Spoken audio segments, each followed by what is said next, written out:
नमस्कार दोस्तों, पॉलिटिकल नेताजी में आपका स्वागत है। आशा करता हूँ आप सब ठीक होंगे। दोस्तों, अभी हाल ही में एक आपने न्यूज़ देखा होगा जिस न्यूज़ के तहत बिल गेट्स ने ये कहा था कि डेवलपिंग नेशन को वैक्सीन के फॉर्मूले के बारे में शेयर करने की ज़रूरत नहीं है। और उसके साथ साथ अभी एक न्यूज़ आई है जिस न्यूज़ के तहत अमेरिका के 12 रिपब्लिकन सांसदों ने बाइडेन प्रशासन से भारत और दक्षिण अफ्रीका की ओर से विश्व व्यापार संगठन के समक्ष रखे गए उस प्रस्ताव को समर्थन नहीं करने की अपील की, जिसमें कोरोना वायरस वैश्विक महामारी के बीच में ट्रिप्स के समझौते के तहत कुछ अस्थायी छूट देने की मांग की गई है। अगर आप बात करें कि ट्रिप्स क्या है, तो ट्रिप्स है trade related aspects of intellectual property rights.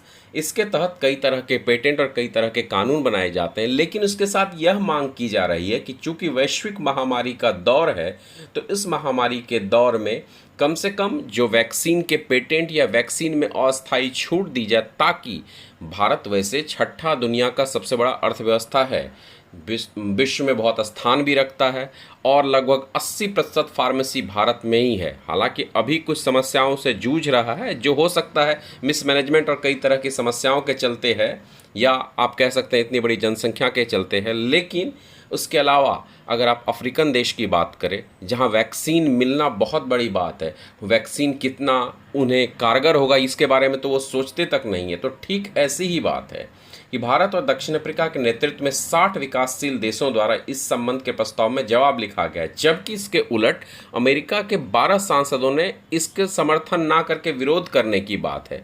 और इसके साथ बिल गेट्स का यह स्टेटमेंट कहीं ना कहीं यह बताता है कि पूंजीवादी देशों की क्या स्थिति है, यह समझाता है। यह वैसी ही स्थिति है जैसे दूसरे विश्व युद्ध में अमेरिका ने अपने हथियार बेच करके आज अमेरिका इस स्थिति में पहुंच गया और एक अमीर देश की कैटेगरी में पहुंच गया। कहीं ना कहीं यही लगता है कि किसी के लिए आपदा है तो किसी के लिए अवसर की परिस्थिति है।